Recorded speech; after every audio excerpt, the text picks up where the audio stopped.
फटाफट 30 सेकंड में खबरें डाउनलोड कीजिए तक ऐप। बॉलीवुड के ग्रीक गॉड कहे जाने वाले हैंडसम हंक ऋतिक रोशन अपनी एक्टिंग और अलग अंदाज से लोगों के दिलों में खास जगह बना चुके हैं। लड़कियां उनकी इस कदर दीवानी थी कि शादी के लिए उनके पास एक बार में 30,000 प्रपोजल तक आ गए थे। अपनी पहली ही फिल्म से उन्होंने लिम्का बुक ऑफ रिकॉर्ड में अपनी फिल्म का नाम दर्ज करा लिया, क्योंकि फिल्म को एक नहीं दो नहीं बल्कि पूरे 102 अवार्ड मिले थे। लेकिन इस कामयाबी के बाद उनके पिता राकेश रोशन पर गोलियां तक चला दी गई। यही नहीं, फिल्म में मगरमच्छ से उनकी लड़ाई का सीन फिल्माने से उनके ऊपर वाकई आफत बनाई। अब अगर आप सोच रहे हैं कि ऋतिक की इतनी बात क्यों, तो बता दें क्योंकि आज है इस हैंडसम हंक का हैप्पी वाला बर्थडे। इस खास मौके पर जानेंगे उनसे जुड़े कई सुने और अनसुने हैरान कर देने वाले किस्से भी। शुरुआत करते हैं इस रिपोर्ट के साथ। ऋतिक रोशन का जन्म 10 जनवरी 1974 को महाराष्ट्र के मुंबई में हुआ था और बहुत ही कम लोग जानते हैं कि ऋतिक रोशन का असली नाम ऋतिक राकेश नागरथ है। राकेश उनके पापा और नागरथ उनके दादा का नाम है, जो कि खुद हिंदी फिल्म इंडस्ट्री में काम कर चुके हैं। ऋतिक की शुरुआती पढ़ाई बॉम्बे स्कॉटिश स्कूल में मुंबई से हुई। इसके बाद वो सिडेनहम कॉलेज चले गए, जहां से उन्होंने कॉमर्स में ग्रेजुएशन की डिग्री ली। स्कूल और कॉलेज की पढ़ाई पूरी करने के बाद मास्टर्स की डिग्री के लिए वो यूएस चले गए। बात करें उनकी फिल्मी सफर की, तो उन्होंने एक चाइल्ड आर्टिस्ट के तौर पर फिल्मों में डेब्यू किया। 6 साल की उम्र में 1990 में पहली बार वो फिल्म आशा में नजर आए थे। इसके बाद आपके दीवाने और आसपास जैसी फिल्मों में भी उन्होंने काम किया। इसके बाद जब बड़े होकर उन्होंने साल 2000 में कहो ना प्यार से वापसी की, तो पूरे बॉलीवुड में मानो तहलका मच गया।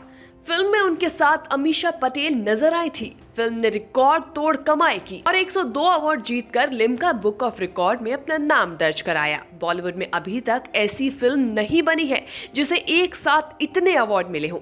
लेकिन इसी फिल्म की कामयाबी की वजह से उनके पिता पर गोलियां तक चला दी गई, जिसका खुलासा ऋतिक ने एक इंटरव्यू के दौरान किया था।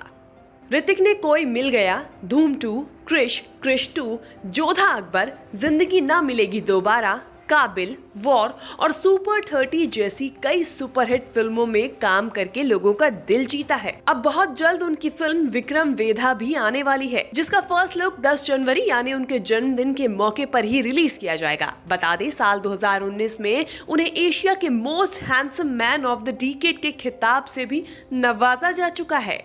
इन फिल्मों के साथ कई किस्से भी उनसे जुड़े और खूब चर्चा में रहे। रिपोर्ट्स के मुताबिक फिल्म मोहनजोदाड़ो का एक सीन में सिंधु नदी में ऋतिक को मगरमच्छ के साथ लड़ाई करते हुए दिखाया जाना था, जिसे जबलपुर के बेड़ा घाट में नर्मदा नदी के तट पर शूट किया गया। मगरमच्छ तो नकली थे, लेकिन शूटिंग के दौरान नदी में जो खून बहा, उसे लेकर एनवायरमेंटलिस्ट ने उन पर और फिल्म के डायरेक्टर आशुतोष पर नर्मदा नदी को प्रदूषित करने के आरोप लगा दिए, जिस पर खूब विवाद हुआ। इसके अलावा फिल्म धूम 2 से एक और किस्सा चर्चा में रहा था। दरअसल कहा जाता है कि ऋतिक इस फिल्म में ऐश्वर्या राय के साथ काम नहीं करना चाहते थे, क्योंकि उन्हें लगता था कि ऐश्वर्या फिल्म इंडस्ट्री में अपनी खूबसूरती की वजह से बनी हुई है। लेकिन फिल्म के दौरान ऐश ने ऋतिक को गलत साबित किया, जिसे खुद उन्होंने एक इंटरव्यू में बताया था। ऋतिक के बारे में एक बात जानकर आप शायद हैरान रह सकते हैं। दरअसल उनके बारे में कहा जाता है कि ऋतिक कभी चेन स्मोकर थे। वो बहुत ज्यादा सिगरेट पीते थे, लेकिन उन्होंने easy way to stop smoking नाम की किताब पढ़ी, जिसके बाद उन्होंने स्मोकिंग छोड़ दी। वैसे ऋतिक फिल्मों के अलावा अपनी पर्सनल लाइफ को लेकर भी सुर्खियों में रहते हैं। उनकी पत्नी सुजैन खान रह चुकी हैं। पहली फिल्म रिलीज होने के बाद साल 2000 में ऋतिक ने शादी कर ली थी। हालांकि ऋतिक और सुजैन का साल 2014 में तलाक हो गया और इस शादी से दोनों के 2 बेटे हैं। तब से ये दोनों अच्छे दोस्त की तरह साथ में समय बिताते हैं। हालांकि इस शादी से पहले और इसके बाद भी ऋतिक के कई लव अफेयर की खबरें सामने आई हैं। कहा जाता है कि साल 2000 में फिल्म कहो ना प्यार के दौरान ऋतिक रोशन और करीना कपूर की नजदीकियां बढ़ने लगी थी। चर्चा थी कि ऋतिक एक ही समय पर सुजैन और करीना दोनों को डेट कर रहे थे। क्रिश फिल्म की शूटिंग के दौरान भी प्रियंका और ऋतिक के अफेयर की खबरें आई थी। इसके अलावा साल 2010 के दौरान रिलीज हुई फिल्म काइट्स के दौरान ऋतिक और एक्ट्रेस बारबरा मोरी के करीब आने की खबर आई। कहा जाता है कि बारबरा की वजह से ऋतिक की शादीशुदा जिंदगी में दरार आई थी, लेकिन कंगना और ऋतिक के रिश्ते के बारे में लोग सबसे ज्यादा बात करते नजर आए। कहा जाता है कि क्रिश 3 से दोनों की नजदीकियां बढ़ी और ये सीक्रेट अफेयर महज कुछ समय तक ही चल पाया। रिश्ता टूटने के बाद कंगना ने अपने एक इंटरव्यू के दौरान ऋतिक को सिली एक्स कहा, जिसके बाद मामले ने तूल पकड़ा और दोनों के बीच लीगल वॉर शुरू हुई। इतना ही नहीं, ऋतिक का नाम कटरीना के साथ भी जुड़ा है। फिल्म बैंग बैंग की शूटिंग के दौरान दोनों में गहरी दोस्ती देखी गई, लेकिन दोनों ने एक दूसरे को अच्छा दोस्त बताकर चर्चाओं को दबा दिया।